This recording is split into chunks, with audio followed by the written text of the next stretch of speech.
अमेरिकेनं भारताच्या solar पॅनलवर 125% tariff आकारण्याची घोषणा केली आहे। त्यामुळे सोलर उद्योगाला फटका बसणार आहे। तर या क्षेत्रातील उद्योग शेअरमध्ये मोठ्या घसरणीची शक्यता आहे। त्याचबरोबर टॅरिफ डीलमध्ये ठरलेल्या 18%चा नियम उधळून लावत अमेरिकेनं घेतलेला निर्णय आता भारतासाठी मोठा धक्का मानला जातोय। सकाळ माध्यम समूहाचे मुख्य संपादक निलेश खरे आपल्या सोबत आहेत। अमेरिकेकडून सर भारतावर आता सोलर क्षेत्रात मोठा टॅरिफ लावण्यात येतोय।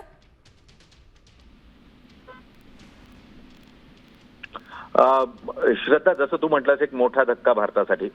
अमेरिकेनं 18% ट्रेड डील ही मंजूर केली होती।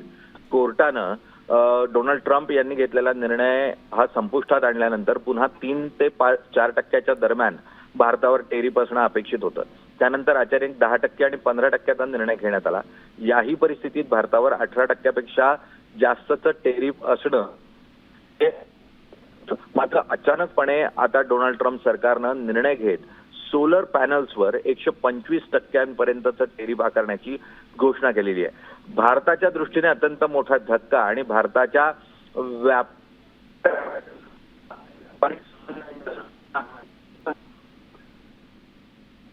सोलर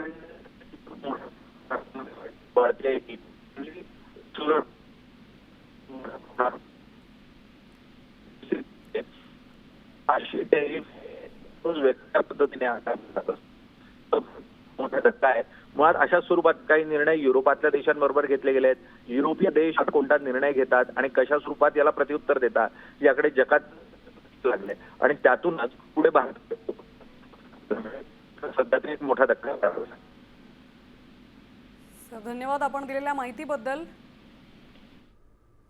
आता अमेरिकेकडून भारताच्या सोलर पॅनलवर 125% टॅरिफ लावण्यात आलाय। अत्यंत मोठा धक्का म्हणावा लागेल।